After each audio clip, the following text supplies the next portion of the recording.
आत्मा पूर्ण ब्रह्म सारी सृष्टि के रचनहार कुल मालिक कबीर परमेश्वर जी अपनी प्यारी आत्माओं को अपनी जानकारी देने के लिए स्वयं ही प्रकट होते हैं, यहाँ पर आते हैं।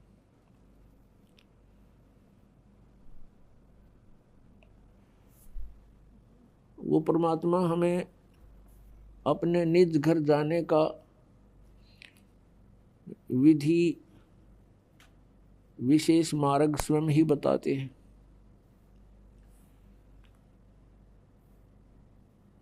परमात्मा ने अध्यात्म ज्ञान को स्वयं ही यहाँ आकर के बताया है। कबीर देव जी ने उन्होंने बताया कि सबसे पहले आप जी का गुरु होना चाहिए, गुरु भी अधिकारी हो, पूर्ण गुरु हो, और विदाउट गुरु, गुरु के बगैर कोई भी साधना आप करते हो वो यूजलेस होती है। गुरु बिन माला फेरते, गुरु बिन देते दान, गुरु बिन दोनों निष्फल हैं, चाहे पूछो वेद पुराण।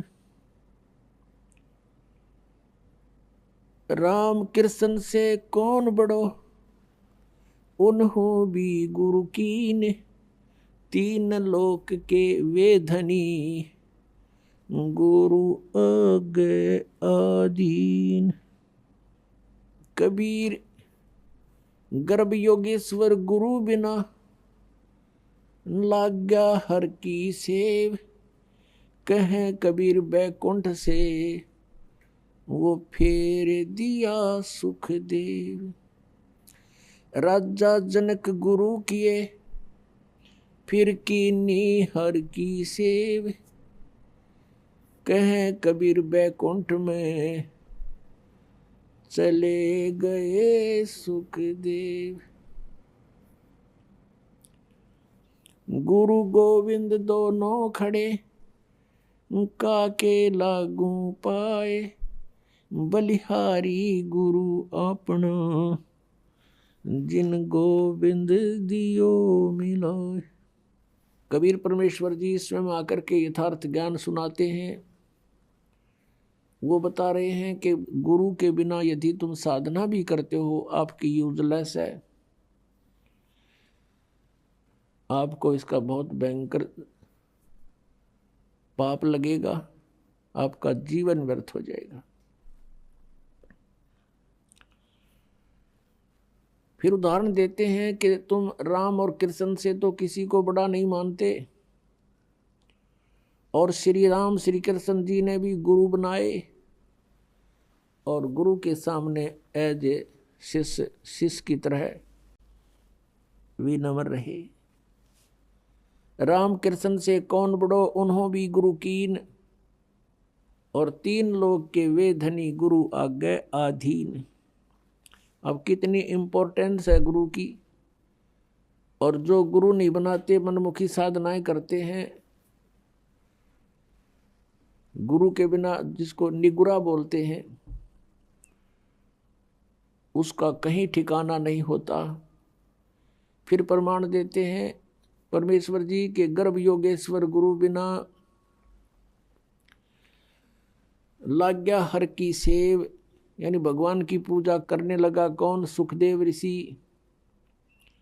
माँ के गर्भ से ही उसको ज्ञान हो गया था कि इस संसार में बहुत ज़्यादा समस्याएं हैं, और बाहर जाते ही हमारी बुद्धि पर पत्थर गिर जाते हैं। माँ के गर्भ में इस प्राणी को सब याद रहता है कि तेरा उद्देश्य क्या है, और तू पहले जन्मों में कितने कितने कष्ट उठा चुका है, जिस कारण से 12 वर्ष तक माँ के गर्भ से बाहर नहीं आया। सुखदेव ऋषि, ब्रह्मा विष्णु महेश ने उनसे कहा कि आप बाहर आओ, नहीं तो यह मर्यादा बदल जाएगी। 12 वर्ष तक माताएं कैसे बच्चों को गर्भ में रखेंगी, 9 महीने में बहुत परेशानियां हो जाती हैं।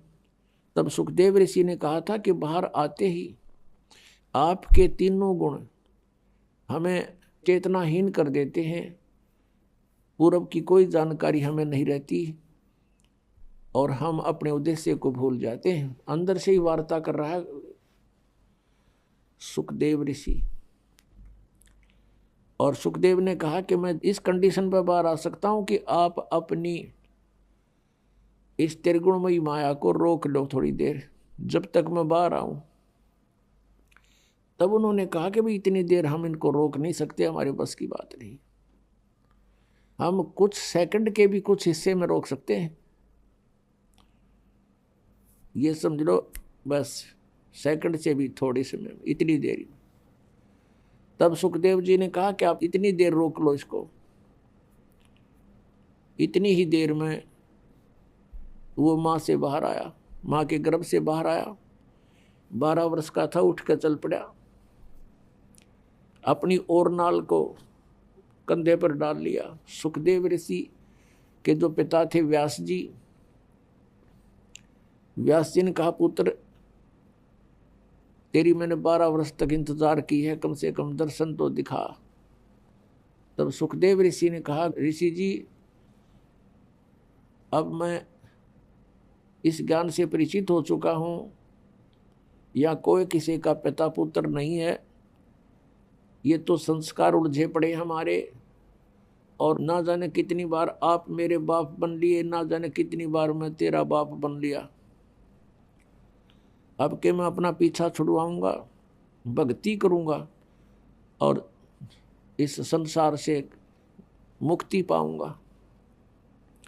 यूं कहकर आकाश में उड़ गया। पिछले बैटरी चार्ज थी, पिछले जन्मों के सिद्धियां उसके पास थी।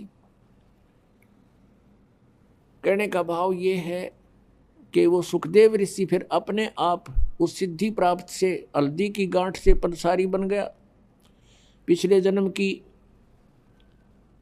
उसकी भक्ति की शक्ति कमाई थी, जिस कारण से वो आकाश में उड़ जाता था, इंद्र के लोक में चला जाता था। वहाँ के ऋषि महर्षि, वहाँ के देव उसका बहुत सत्कार करते थे। एक दिन इसी भ्रम में सुखदेव ऋषि विष्णु जी के लोक में चला गया, और वहाँ उसको एक स्वर्ग होता है प्रत्येक लोक में, रेस्टोरेंट जिसको कहते हैं, और स्वर्ग के अंदर उस रेस्टोरेंट में उसी व्यक्ति को अलाउड होता है जिसका कोई मान्यता प्राप्त गुरु हो। बिना गुरु के व्यक्ति को स्वर्ग में स्थान नहीं। जब सुखदेव ऋषि उस होटल में प्रवेश करने लगा रेस्टोरेंट में, पहरेदारों ने मना कर दिया कि रुक सुखदेव जी, आपका गुरु कौन है ऋषि जी? सुखदेव ने कहा कि मुझे गुरु की आवश्यकता नहीं, मैं अपनी मर्जी से, अपनी शक्ति से यहाँ उड़ के आ गया हूँ। पहरेदारों ने कहा कि बिल्कुल नहीं, आप अंदर नहीं जा सकते, भगवान विष्णु का आदेश है कि बिना गुरु का व्यक्ति स्वर्ग में प्रवेश नहीं कर सकता। अब सुखदेव ऋषि ने कहा कि मेरी विष्णु जी से बात कराओ, इतना अंडी पाक रहा था। अब सुखदेव ऋषि ने सोचा था कि विष्णु जी मुझे शाबाशी देंगे और कमर थपथपावेंगे कि वाह बच्चा, वाह वाह महर्षि, वाह बहुत अच्छी भक्ति की, पहुंच गया स्वर्ग में, उड़ का आ गया। विष्णु जी के पास जब ये बात गई कि एक सुखदेव नाम का ऋषि मृतलोक से आए हैं और स्वर्ग में प्रवेश करना चाहते हैं, उनका कोई गुरु नहीं है, भगवान आपका क्या आदेश है? तो विष्णु जी ने कहा कि आदेश मेरा फाइनल है, आज कोई नया आदेश नहीं है, बस पार्ख दो, उसको मना कर दो। उन्होंने कहा जी हमने मना कर दिया है। वो कहता है मैं यही रहूँगा जब तक मेरी विष्णु जी से बात नहीं होगी, तब तक मैं वापस नहीं जाऊँगा। विष्णु जी बाहर आए और पूछा ऋषि जी यहाँ कैसे आए? अब सुखदेव ऋषि ने सोचा था भगवान बड़े खुश होंगे, भगवान के बोलने के लहजे से वो समझ गया कि ये खुश नहीं है। तब सुखदेव ऋषि ने कहा कि मैं स्वर्ग में विश्राम करने आया हूँ। विष्णु जी ने पार्षदों से पूछा भाई क्यों, आपने क्यों मना कर दिया इसको, इनको, ऋषि जी को? पार्षदों ने फिर दोबारा दोहराया कि भगवान इनने कोई गुरु नहीं बना रखा, ये बिना गुरु के हैं। तो विष्णु जी ने कहा क्यों ऋषि जी, आपका कोई गुरु नहीं, अक नहीं जी, तो फिर आप प्रवेश नहीं कर सकते स्वर्ग में। अब सुखदेव ऋषि ने और अभिमान की डींग मारी, ने बोला जी पृथ्वी के ऊपर मेरे बराबर कोई और संत नहीं, मेरे जैसा शक्ति युक्त नहीं, मैं किससे उपदेश लूं। तो भगवान विष्णु ने कहा कि सुखदेव, यह भी तेरी कमजोरी है, ये भी तेरी कमजोरी है, तेरे अंदर अभिमान बोल रहा है, जिस कारण से भी तू भक्ति के योग्य प्राणी नहीं है। आप जाइए राजा जनक से उपदेश लीजिए। राजा जनक गृहस्थी, उसके कई रानियां थी, और सुखदेव ऋषि बाल ब्रह्मचारी। अब उसने यूं कह करके कि आप जाइए और राजा जनक से उपदेश लीजिए, फिर साधना कीजिए, उस भक्ति की शक्ति से यहाँ आइए। यूं कहकर भगवान विष्णु तो अपने महल में रिटर्न करके वापस चले गए। अब सुखदेव ऋषि ने सोचा भाई बड़ी बात हुई है, तो राजा जनक गृहस्थी भाई और कैसे शीश निभाऊं जाई। अब ये दो सन्यास ले लेते हैं, साधु संत बन जाते हैं, लाल कपड़े पहन कर जटा वटा रखा के, ये अपने आप को सुपीरियर मानते हैं और आम जनता गृहस्थियों को ये हे समझते हैं। इनकी इतनी बुद्धि खराब हो जाती है, और ये इनकी अपनी ये सोच है। पिछला इतिहास देख लो, जिन भी महापुरुषों ने परमात्मा पाया और जिनके आज गुण गाए जाते हैं, वो सभी गृहस्थी थे, बाल बच्चेदार थे। आदरणीय धर्मदास साहिब जी, आदरणीय मुल्कदास साहिब जी, आदरणीय नानक साहिब जी, एक दादू साहिब जो थे वो बाल बच्चे नहीं थे उनके, आदरणीय गीसादास साहिब जी, आदरणीय गरीबदास साहिब जी, गांव छुड़ानी, जिला झज्जर वाले। तो कहने का भाव ये नहीं है कि बाल बच्चेदार गृहस्थी व्यक्ति पार नहीं हो सकता, और ये भी नहीं है कि जिसने शादी ब्याह ना करवाया वो भी पार नहीं हो सकता। सत भक्ति करनी पड़ेगी, मर्यादा में रहना पड़ेगा, और तो दोनों ही पार हो सकते हैं। तो यह भूल थी सुखदेव के। अगले दिन वहां से वापस आ गया, फिर उसी स्वर्ग में गया, कोमन स्वर्ग जो इंद्र वाला है। वहां पहुंचा तो सुखदेव का मुख कुछ ढीला था, चेहरे पर पहले वाली शोभा रौनक नहीं थी। ऋषियों ने कारण पूछा वहां देवताओं ने कि ऋषि जी क्या बात है, आज तो कुछ मुंह लटका रखा आपने, आपको क्या टेंशन हो गई है। तब सुखदेव ऋषि ने कहा क्या क्या बताऊं, एक समस्या अड़गी। मैं भगवान विष्णु के लोक में गया था और वहां मुझे स्वर्ग में प्रवेश से मना कर दिया। इस बात को सुनकर अन्य जो ऋषिवर थे वहां बैठे थे देवता, वो कहने लगे सुखदेव बात बताओ। भगवान तो बड़े प्रसन्न होते हैं, भगवान विष्णु तो बड़े प्रसन्न होते हैं साधु संतों को देख करके, कोई गलती गड़बड़ है वह बता। तब सुखदेव ने बताया कि उन्होंने इसलिए मना कर दिया कि मेरा गुरु नहीं था। तो जितने भी वहां बैठे थे उसके आसपास, जो पहले उसको बहुत अच्छा महात्मा माने थे, सभी ने कहा कि सुखदेव हम तो तुझे बड़ा विचारवान व्यक्ति मानते थे, और आज आप निगुरे फिर रहे हो, धिक्कार है तेरे जीवन को। और दूसरी बात, एक बात बता, जो भगवान ने भी तुझे कह दिया कि गुरु बना, अब अग्रम अग्रम कैसी रखे हुए तू। तब सुखदेव ऋषि ने कहा कि एक समस्या आ गई।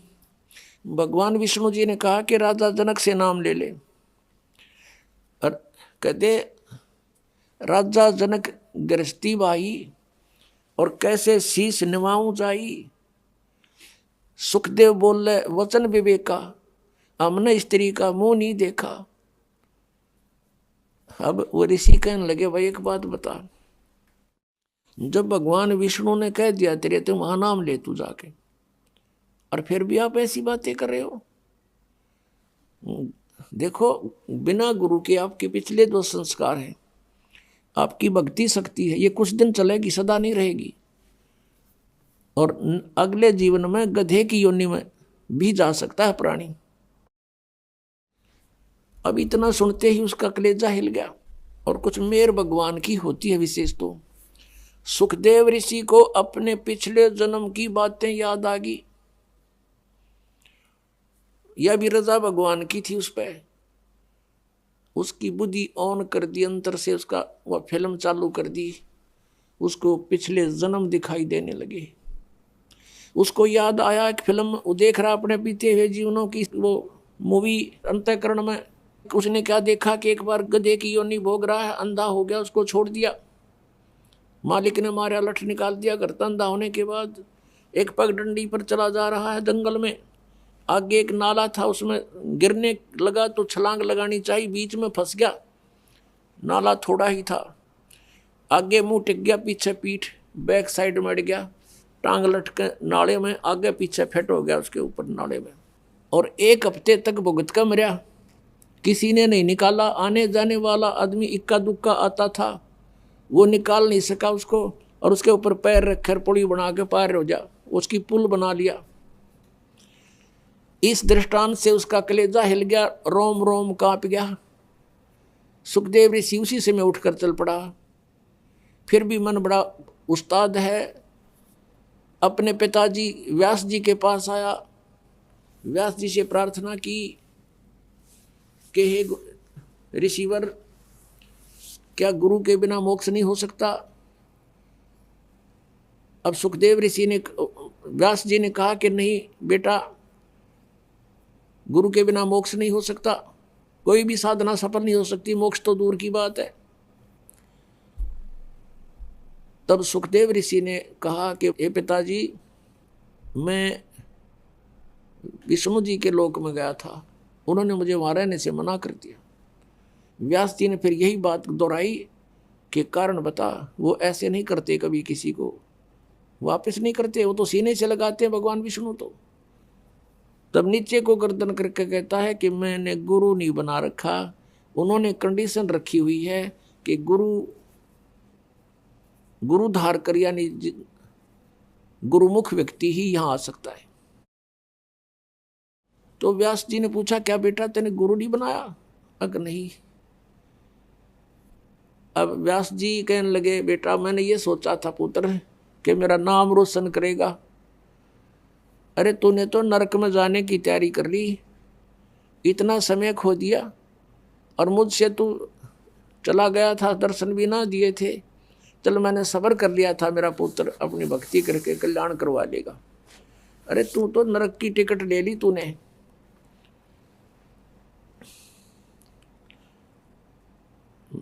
तो कहते हैं जो ऋषि साधु संत होते हैं वो एक के सुर में बोलते हैं।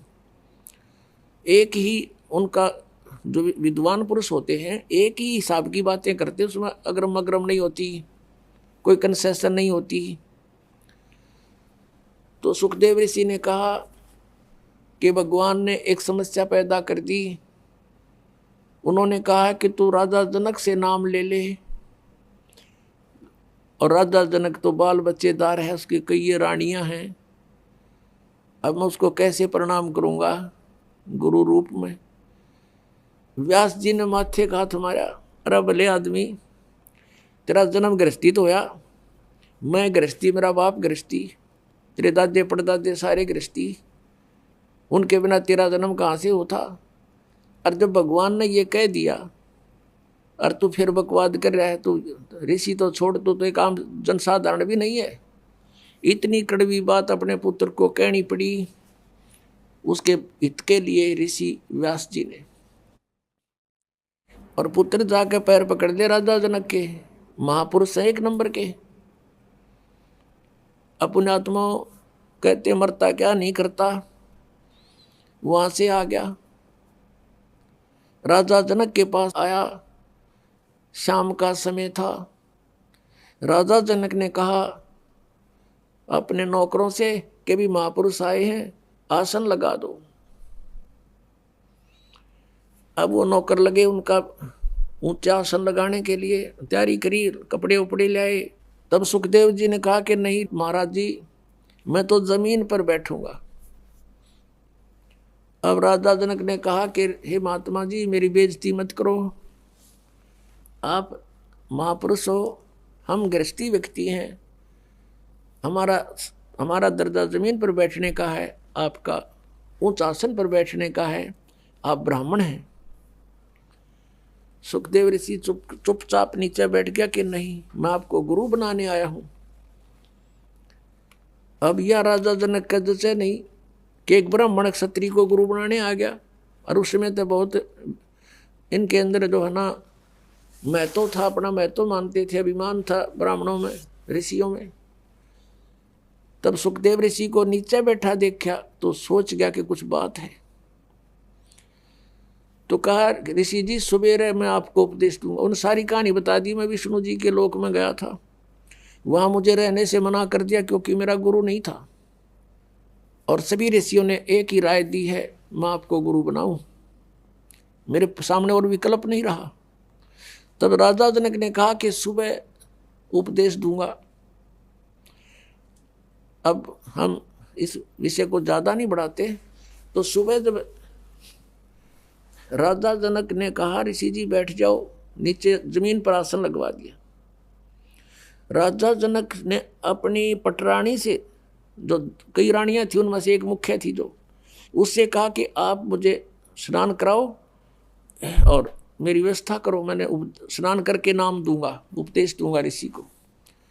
अब नो सामने सुखदेव ऋषि बैठा, वहीं पर एक चूल्हा जला दिया, उसके ऊपर एक पतीला रख दिया और चूल्हे में अच्छे मोटे लकड़ जला करके और पानी को ऐसे उबाल दिया, जल को जैसे चाय बनाया करे, उबलने लग जाओ।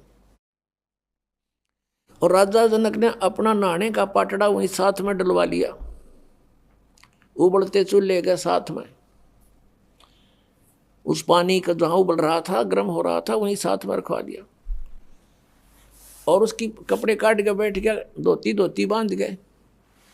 उसकी पत्नी जो मेन जो रानी थी, वाइफ थी उसकी, वो क्या करती है, उबलते पानी में तो उबलते पतीले में से लोटा भरे और राजा जनक की चोटी में गिरे और हाथ से नवावे, और उधर से सुखदेव ऋषि नो सुकड़े पाछे नोवे, अगदलेगा यू।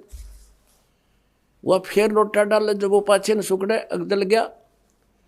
राजा जनक देख रहा था उसकी इस गतिविधि को और कहा व्यास के पुत्र, तू तो बाल ब्रह्मचारी, मैं गृहस्थी व्यक्ति, मेरे स्नान करने के बाद जो ये पानी बह करके नाली में जा रहा है, गटर में, इसमें उंगली दे दे बेटा, जब जानो तो किसा योगी है। इन्होंने बोला मैं ना दूं इसमें उंगली, मेरी तो उंगली ये जल जाए, इतना गर्म है तो मैं ना गलती करूं ऐसी। कहते हैं राजा विहंस दे जब तारी और मुझे स्नान करावे नारी, ऐसा योग कमाया पूता, क्या बहा जो इंद्री दूता। इंद्री कर्म लगाओ किसके, जैसे जिव्या लेप नहीं मधुरस के। अब हम जो विषय है उसी को जारी करते हैं। अब राजा जनक से उपदेश लेकर सुखदेव जी ने फिर अपनी साधना की। वो फिर स्वर्ग में गया, यानी स्वर्ग तक भी जाने का जो मार्ग है वो गुरु के बिना नहीं हो सकता। और हमने जाना सतलोक, तो क्या कहते हैं इसके विषय में परमेश्वर कबीर जी ने हमें उदाहरण दिया कि गर्भ योगेश्वर गुरु बिना, वो लाग गया हर की सेव, भगवान की पूजा करने लगा। कहे कबीर बैकुंठ से वो फेर दिया सुखदेव, राजा जनक गुरु किए फिर कीनी हर की सेव। कहे कबीर बैकुंठ में फिर चले गए सुखदेव। पुणात्माओं, परमात्मा स्वयं आए लगभग 600 वर्ष पहले, सन 1398 में सतलोक से चल करके आए थे परमात्मा, और लहर तारा तालाब में एक कमल के फूल पर, जंगल में कमल के फूल पर विराजमान हुए थे। संवत 1455 ज्येष्ठ सुदी पूर्णमासी को, और वहां से एक नीरू नीमा नाम के दुल्हा दंपति उनको उठा ले गए थे। और फिर धीरे धीरे परमात्मा बड़े हुए तो बचपन से ही अपने तत्व ज्ञान का प्रचार शुरू किया था।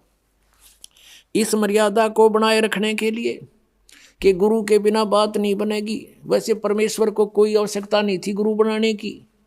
उन्होंने इस मर्यादा को दृढ़ करने के लिए कि गुरु के बिना बात नहीं बनेगी, नहीं तो आने वाले समय में ये काल के दूत ये कहने लग जाएंगे कबीर जी ने कौन सा गुरु बनाया था। इसलिए परमेश्वर कबीर जी ने स्वामी रामानंद जी ब्राह्मण को गुरु बनाया। ये ब्राह्मण लोग अन्य जाति के व्यक्तियों को उपदेश नहीं देते थे, इनसे नफरत किया करते थे। परमात्मा जब 5 वर्ष के हुए उसमें 2.5 वर्ष के बालक का रूप बना के कबीर परमेश्वर जी, और जिस गंगा घाट पर स्वामी रामानंद जी प्रतिदिन स्नान करने के लिए सुबह सुबह जाया करते थे ब्रह्म मुहूर्त में, उन घाट बने हुए थे, पैड़ी बनी हुई थी पक्की, उस पौड़ियों में जाकर के लेट गए 2.5 वर्ष के बच्चे का रूप धारण करके। स्वामी रामानंद जी नीचे उतर रहे थे अंधेरे में, गर्मियों का मौसम था, और उस समय जब परमात्मा 5 वर्ष के थे, महर्षि रामानंद जी ब्राह्मण 104 वर्ष के थे, 99 वर्ष के आयु का अंतर था आपस में। वो जो ही नीचे को उतर रहे थे, परमात्मा 2.5 वर्ष के बच्चे में के रूप में लेटे हुए थे, सिर में खड़ाऊं लगी, पैर की जूती लकड़ के होते थे उनके खड़ाऊं, रामानंद जी की खड़ाऊं भगवान के सिर में लगी, बच्चे की तरह रोने लगे। रामानंद जी तेजी से झुके, कोई बालक के चोट लगी, संत दयालु बहुत होते हैं, और एकदम झुके तो उनके गले में एक तुलसी के मणके की कंठी होती है, जो वैष्णव साधु दीक्षित साधु होने का प्रतीक माना जाता था। तो वह कंठी रामानंद जी की निकल के कबीर परमेश्वर के गले में गिर गई अंधेरे में। रामानंद जी ने देखा नहीं। रामानंद जी ने सिर पे हाथ रखा कि बेटा राम राम बोल, राम के नाम से सुख होता है, तुझे पीड़ा हुई है ठीक हो जाएगा, राम का नाम बोल। और तू लगता है रास्ता भूल के आ गया अंधेरे में, बेटा यहाँ ऊपर पटरी पर बैठ जा, सुबह तेरे घर भिजवा दूंगा मैं, जिसका भी होगा पता करा लूंगा, बैठ जा। अब रामानंद जी तो उनको ऊपर को भेज कर आप नीचे को स्नान करने को चल पड़े। परमात्मा अंतर ध्यान हुए। रामानंद जी स्नान करके बाहर आए, तब तक सुबह हो चुका था, सूर्य उदय हो चुका था। देखा बालक कहीं नहीं, सोचा चला गया होगा जिसका होगा, बात खत्म हुई। कुछ दिन के बाद परमात्मा ने महर्षि रामानंद जी के एक शिष्य विवेकानंद को जा छेड़ा और उससे प्रश्न उत्तरों की कि ब्रह्मा जी के माता पिता कौन है, ऋषि जी मुझे बता दे, ब्रह्मा विष्णु महेश के माता पिता कौन है। वो कहने लगे इनके कोई माता पिता नहीं। परमात्मा ने कहा तू झूठ बोल रहा है। उठा शिव पुराण के अंदर रुद्र संहिता अध्याय 5 से 9 तक पढ़ के सुना दे। और मैंने सुना है कि ऐसे ऐसे शिव पुराण में लिखा है कि विष्णु जी के पिता काल रूपी ब्रह्म और दुर्गा है इनकी माता। तब उसने कहा कि तूने इन ग्रंथों के विषय में जानकारी कैसे हुई और तूने ये तिलक विलक कैसे लगा रखा है, क्या तूने कोई गुरु बना रखा है? हाँ जी गुरु बना रखा है मैंने। परमात्मा ने कहा मैंने गुरु बना रखा। क्या जाति है तेरी? और किसको गुरु बना रखा है तूने? कि जिसको तूने बना रखा है। विवेकानंद जी कहते हैं कि मैंने तो पंडित 1008 श्री रामानंद जी महर्षि को गुरु बना रखा है, तेरी जाति क्या है? परमात्मा के बोलने से पहले श्रोता ही खड़े होकर कहते हैं ये तो नीरू धानक जुलाहे का बेटा है। तब वो ब्राह्मण ने विषय बदल दिया सारा ही और कहा देखो भाई कितना झूठा और कपटी है, मेरे गुरुजी ब्राह्मण है, ये धानक जुलाहा है छोटी जाति वाला। हमारे गुरुदेव तो छोटी जाति वालों से बात भी नहीं करते, दूर से पर्दा लगाकर बात करते हैं, और ये झूठा कहता है मैंने गुरु बना रखा, रामानंद जी को गुरु बना रखा। कहने का भाव ये है कि काफी विवाद हो गया। उसने रामानंद जी को जाके बताया शिष्य ने जी हमारी नाक काट दी एक जुलाई के बालक ने, अपने आप को गुरु बताता है। लंबा विषय है, थोड़ा शॉर्ट करके बताएगा दास। परमात्मा को सुबह वहां पकड़ कर लिया 8-9 मस्टंडे रामानंद जी के सामने खड़ा कर दिया। तब रामानंद जी से वार्ता हुई तो रामानंद जी ने पूछा बच्चा आपने मुझे गुरु कब बनाया था? मैंने आपको शिष्य कब बनाया? तो झूठ बोलता है। परमात्मा ने कहा नहीं स्वामी जी झूठ नहीं बोलता। एक दिन आपको याद होगा स्नान करने के लिए आप सुबह सुबह गए थे, और वहां पर मैं पैड़ियों पर लेटा हुआ था, आपकी खड़ाऊ मेरे सिर में लगी थी। आपने कहा था बेटा राम राम बोल, और आपने मुझे उपदेश दे दिया, मैंने उपदेश ले लिया। तब रामानंद जी ने कहा कि नहीं, वो तो छोटा बालक था, 2-2.5 वर्ष का बच्चा था, तू तो बहुत बड़ा है। पुण्यात्माओं, 2.5 वर्ष के बच्चे में और 5 वर्ष के बच्चे में एज में, शरीर में डबल डिफरेंस हो जाता है, दूना अंतर होता है। तब परमात्मा ने क्या लीला की, रामानंद जी, स्वामी रामानंद जी के कुटिया के पास किसी सेवक की खाट थी, चारपाई थी, उसके ऊपर दूसरा रूप धारण कर लिया 2.5 वर्ष के बालक का, और एक रूप में खड़े हैं 5 वर्ष के बालक में। सामने चारपाई पर आप देख रहे हो शिशु रूप, छोटा रूप धारण कर लिया 2-2.5 वर्ष के बच्चे का, और स्वयं ये खड़े हैं परमात्मा माला डाले 5 वर्ष के बालक की उम्र में। अब रामानंद जी ने 5 बार तो छोटे रूप की ओर देखा और 6 बार उस छोटे रूप की तरफ देखा, चारपाई की तरफ, और 6 बार बड़े रूप की तरफ देखा 5 वर्ष की आयु वाले पर। आंखें मलमल कर देखा कि मुझे धोखा तो नहीं लग रहा है, आज तक पहली बार देख रहा हूं ऐसी लीला। इतने में क्या हुआ, परमात्मा ने सोचा ये बुजुर्ग ना समझा इस बात ने। वहां से वो बच्चा 2.5 वर्ष की आयु का शरीर वाल उठा और 5 वर्ष के बालक में देखते देखते समा गया, अकेले रह गए परमात्मा। फिर रामानंद जी की बहुत वार्ता हुई, रामानंद जी से ज्ञान चर्चा सुनाई। रामानंद जी ने कहा कि मैं तेरी बातों पर विश्वास करूंगा, लेकिन ऐसे नहीं, मैं समाधिस्थ होता हूं, समाधिस्थ होकर मैं बहुत अंदर तक जाता हूं, मेडिटेशन करता हूं। परमात्मा ने कहा चल तू मेडिटेशन कर। रामानंद जी ने ध्यान लगाया और पहुंच गया। कहते हैं योग युक्त प्राणायाम कर जीता सकल शरीर, और त्रिवेणी के घाट पर अटक रहे बलवीर। अब इस शरीर में जाकर के आगे त्रिवेणी, 3 रास्ते बन जाते हैं। कहते त्रिवेणी के घाट, पुण्यात्माओं जंगल में आप जा रहे हो और 2 रास्ते हो जाए, वहीं विचलित हो जाओगे बिना गुरु के। उस त्रिवेणी पर जाकर रुक जाता है रामानंद, और परमात्मा साथ साथ जा रहे हैं उस छोटे बालक के, 5 वर्ष के बालक के रूप में। अब वहां वार्ता करते हैं जैसे स्वप्न होता है कि स्वामी जी ये है तेरी अंतिम मंजिल त्रिवेणी, इसके बाद ये लेफ्ट जो रास्ता है ये जाएगा धर्मराज के दरबार में, उसके बाद फिर आपका अकाउंट होकर के जिस भी इष्ट की तेरी साधना होगी वहां भेज दिए जाओगे, और ये सीधा ब्रह्म अंदर का रास्ता है। ये तुम्हारे किसी मंत्र से नहीं खुलेगा, मेरे सतनाम से खुलेगा, उस 2 अक्षर के मंत्र से खुलेगा। रामानंद जी सोचते रहे, देखते रहे भी क्या होगा। तब कहा कि अपने मंत्र जाप करके देख ले, खुलता हो तो। उसने सारे मंत्र जंतर कर लिया, नहीं खुला। तब परमात्मा ने कहा मैं सिमरण करता हूं सतनाम का, 2 अक्षर के नाम का। सिमरण किया, वो पट दे, दरवाजा खुल गया, सामने का गेट। आका मेरे साथ। रामानंद जी की आत्मा को साथ लेकर गए। ये काल दिखाया जहां 21वें ब्रह्मांड में बैठा है, जहां तपतशिला के ऊपर 1 लाख मानव शरीरधारियों को सूक्ष्म रूप में, वहां सूक्ष्म उनके सूक्ष्म शरीर को वहां भून कर खाता, वो स्थान दिखाया। फिर सचखंड में लेकर गए, सतलोक में। वहां परमात्मा को देखा दूसरे रूप में, करोड़ सूर्य मिला दे, करोड़ चंद्रमा एक रोमकूप के अंदर। इतनी शोभा उस परमात्मा सतपुरुष की सचखंड के अंदर।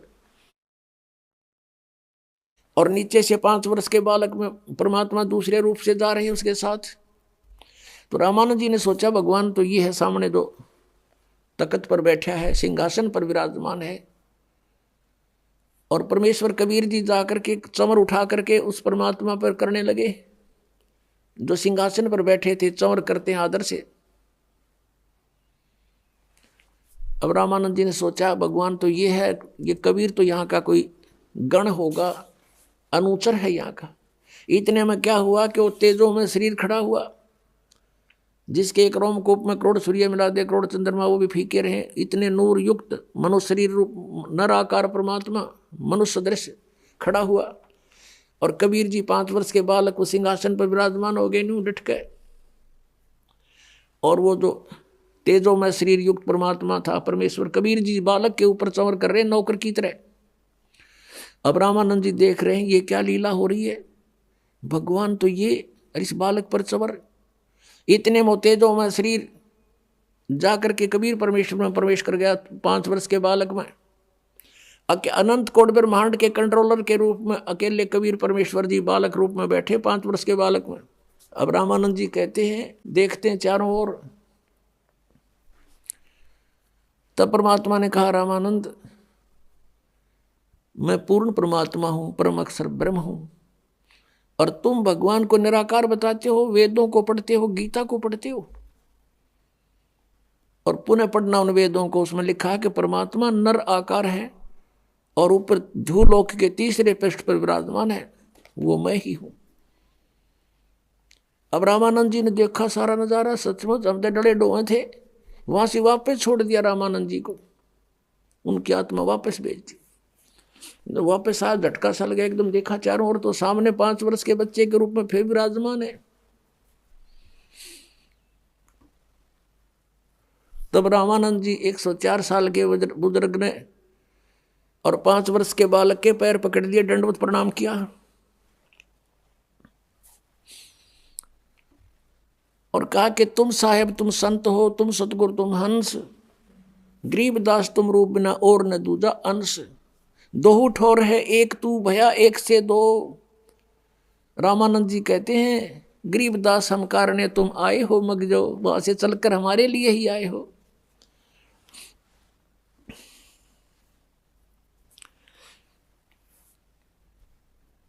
तुम स्वामी में बाल बुद्धि, ओए होए, कर्म भ्रम कियो नाश, गरीबदास पूर्ण पुरुष, निज ब्रह्म तुम, मेरा हो गया दृढ़ विश्वास। तुम स्वामी, रामानंद जी 104 वर्ष के वो विद्वान पाक रहे थे, और बनारस के अंदर उसने 52 दरबार लगा रखे थे, 1400 ऋषि उपदेशक बना रखे थे शिष्य रामानंद जी ने। अब वो कहता है 5 वर्ष के बालक के चरण पकड़ के कि तुम स्वामी, तुम मालिक और मैं बाल बुद्धि। आज तक जो हमने वेदों और गीता को जैसा जाना था, हमारी बुद्धि तो बालक जैसे ज्ञान युक्त थी, आपके इस तत्व ज्ञान के सामने और आपको ने प्रत्यक्ष दिखा दिया। तुम स्वामी में बाल बुद्धि, भ्रम कर्म कियो नाश, और गरीब दास निज ब्रह्म तुम, वो तत्ब्रह्म आप ही हो, मेरा हो गया दृढ़ विश्वास। उसमें कबीर परमेश्वर ने कहा था कि स्वामी जी, रामानंद जी आप मेरे गुरु हो, ऐसा ना करो, मुझे लज्जित मत करो। तब रामानंद जी ने कहा कि हे भगवान, अब ये दास आपको खूब पहचान चुका है।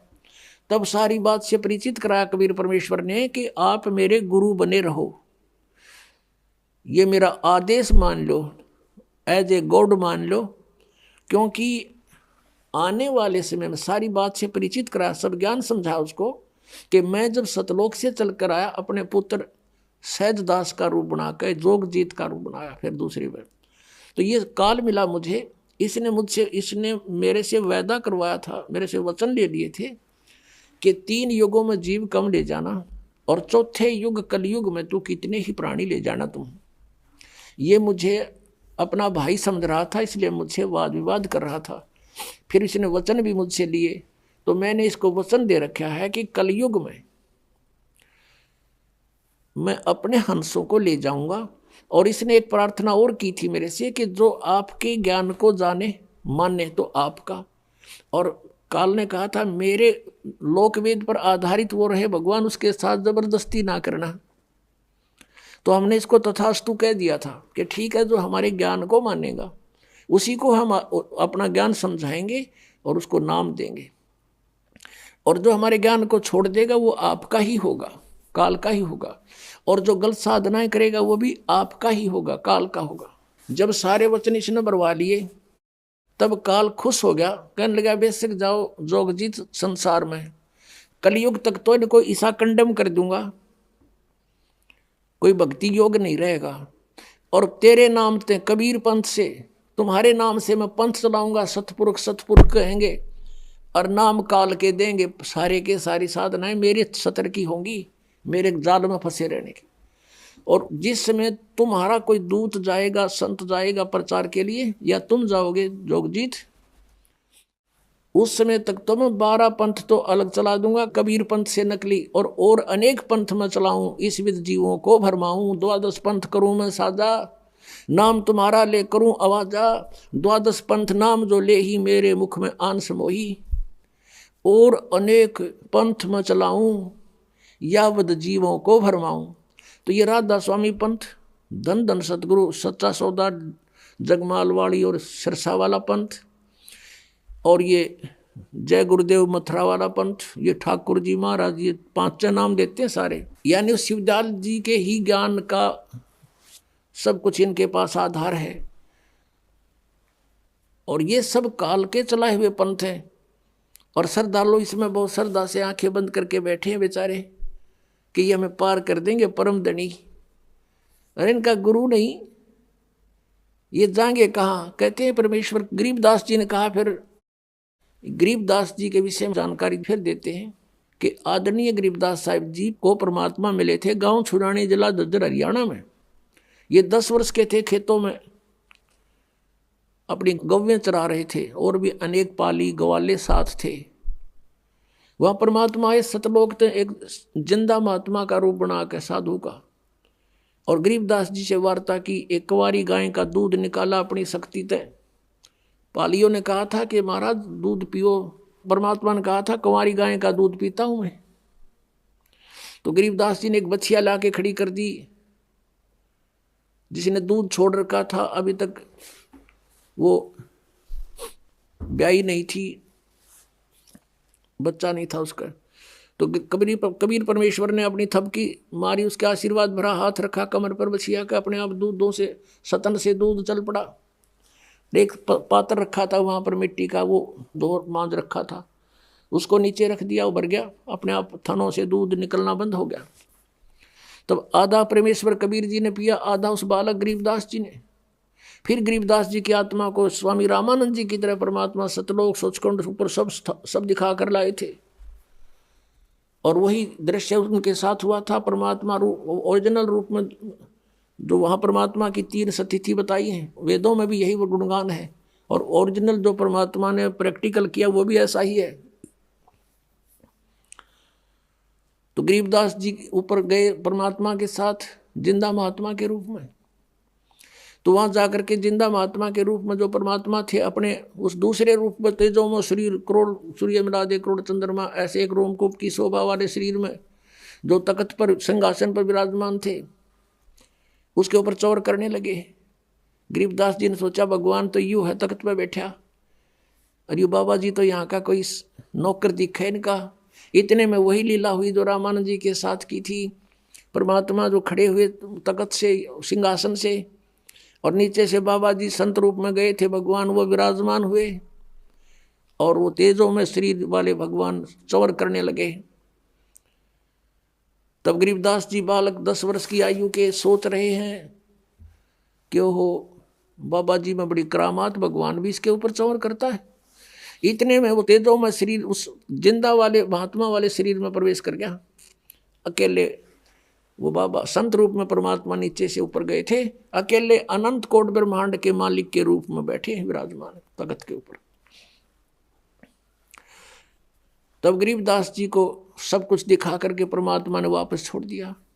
उधर से गरीबदास जी को मृत जानकर हल्ला मच गया, तो मर गया और मृत्यु होगी बच्चे की। बाबा ने जंतर मंतर का दूध पिला दिया, लड़का मर गया, इकलौता पुत्र था। हाहाकार मच गया गांव छुड़ानी में, और चिता के ऊपर रख दिया अंतिम संस्कार करने के लिए। गरीबदास जी ने कहा परमात्मा मुझे घर वापस ना भेजो, वो तो गंदा लोक है। तब परमेश्वर ने कहा बेटा ऐसे नहीं रख सकते हम यहाँ पर, वहाँ भक्ति करो, भक्ति की शक्ति से कमाई करना। मैं मंत्र दूंगा, सतनाम और सार नाम दूंगा, उस जाप से तुम खूब भक्ति करना, फिर मैं तुम्हारे साथ रहूँगा, और फिर आना अपने कमाई करके। ऐसे नहीं आ सकते, यहाँ तो फिर सब ने ले आऊँ मैं ऐसे। तो ये तेरे को ये दिखाया कि आई एम गॉड, और तू मेरा गवाह बनेगा आने वाले समय में। अब परमात्मा कबीर परमेश्वर जी ने गरीबदास जी की वो दिव्य दृष्टि खोल दी, ज्ञान योग खोल दिया था। उसके आधार से गरीबदास जी ने वो सब आंखों देखा हाल अपनी अमृतवाणी में लिखा है। कबीर परमेश्वर ने रामानंद जी से कहा कि आप मेरे गुरु बनो, और इस काल ने हमसे एक वचन लिया हुआ है कि कलयुग में तुम कितने ही प्राणी ले जाना। और अब ये क्या समस्या आएगी कि इस काल ने कहा है कि मैं नकली संत भेजूंगा और वो नकली नाम देंगे, ऊट पटांग, और सतलोक की महिमा बतावेंगे। सचखंड सतलोक तो नीचे बात नहीं करेंगे, और नाम सारे काल के होंगे। तो फिर वो मेरे अब पे मेरे मुंह में समावेंगे, यही रह जाएंगे। तो रामानंद जी से परमात्मा ने खुल के वार्ता की, सारा समझाया कि तू मेरी बात मान जा। रामानंद जी विद्वान ब्राह्मण थे, नेक आत्मा थे। वो समझे थे मुझे पाप लगेगा, भगवान का गुरु कैसे बनूं। आंखों में पानी चल पड़ा, रोने लग गए कि भगवान मुझसे ऐसा नहीं होगा, आपकी आज्ञा का उल्लंघन करना भी मुझे पाप लगेगा, और एक भगवान का मैं गुरु बनूं, मैं नरक में जाऊंगा, भगवान मुझे माफ कर दो।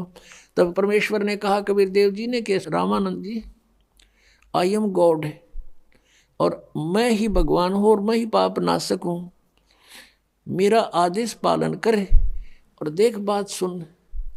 अब वो तो रोने लग गया बालक, उन्हें सोचा बूढ़ा आदमी, आज मैं ये कर्म करूंगा मेरी तो मृत्यु होने वाली है, बात बिगड़ जा के दे। बुरी तरह बैठ गया, लेट गया, बल्कि टेढ़ा हो गया, बहुत बुरी तरह तड़फ रहा है, कैसे बनेगी बात। तो परमात्मा ने उसको सारी कथा सुनाई बालक की तरह कि इस काल का दाव लग जाएगा, और ये यदि मैं गुरु नहीं बनाऊंगा, मुझे कोई आवश्यकता नहीं गुरु बनाने की, मैं तेरे घुमा लाया, दिखा दिया आप जी को, लेकिन गुरु बनाना आवश्यक होगा, नहीं तो इस काल का सबसे बड़ा दाव लगेगा कि कबीर जी ने कौन सा गुरु बना रखा था। रामानंद जी की बहुत देर के बाद डाढ़स बंधा, हिम्मत हुई और कहा भगवान मुझे लज्जा बहुत आएगी जब मुझे गुरु कहोगे। स्वामी जी आप मेरी तरफ देखो, और ये आपके भाई बहन या काल के जाल में भयंकर रूप से भयंकर कष्ट उठा रहे हैं, और इनकी तरफ देखो, मेरी आज्ञा का पालन करो। तब रामानंद जी ने स्वीकार कर लिया कि जो आज्ञा आपकी होगी वही करो। तो ऐसे रामानंद जी परमात्मा के गुरु रूप में विराजमान रहे। कहते हैं रामानंद से लक्ष्य गुरु तारे शिष्य के भाव, शिष्य चेलों की गिनती नहीं जो पद में रहे समय। कि रामानंद जी जैसे लाखों गुरु तारे शिष्य के भाव, उनको उनके शिष्य बनकर उनका बेड़ा पार कर दिया, और चेलियां की तो गिनती नहीं जो पद में रहे समाये। जो विधिवत साधना करेंगे तो उनको तो आप बहुत आसानी से पार करेंगे। तो कहने का भाव ये है, आज का जो टॉपिक है, वो जो विषय है सत्संग का, गुरु बिन माला फेरते, गुरु बिन देते दान, गुरु बिन दोनों निष्फल हैं, चाहे पूछो वेद पुराण। अब भगवान बताते हैं कि गुरु के बिना जो साधना करते हैं, झूठे गुरु भी बन जाते हैं वो। अब गरीबदास जी कहते हैं जब परमात्मा से परिचित हुए, सतगुरु पुरुष कबीर हैं ये चारों युग परवाने, वो झूठे गुरुआ मर गए भाई हो गए भूत मसान। एक कबीर परमेश्वर ने छोड़कर इस पृथ्वी पर कोई गुरु नहीं, और जो मनमुखी गुरु बने हुए थे कहते वो मसान भूत बन गए शमशान पर जा करके। अब क्या बताते हैं, सतगुरु पुरुष कबीर हैं चारों युग परवान, और झूठे गुरु अमर गए वो हो गए भूत मसान। कबीर परमेश्वर चारों युगों में प्रमाण है इस मालिक के आने का। सतयुग में सत सुकृत नाम से, त्रेता में मुनिंदर नाम से, द्वापर में करुणा में नाम से, और कलयुग में वो कबीर नाम से।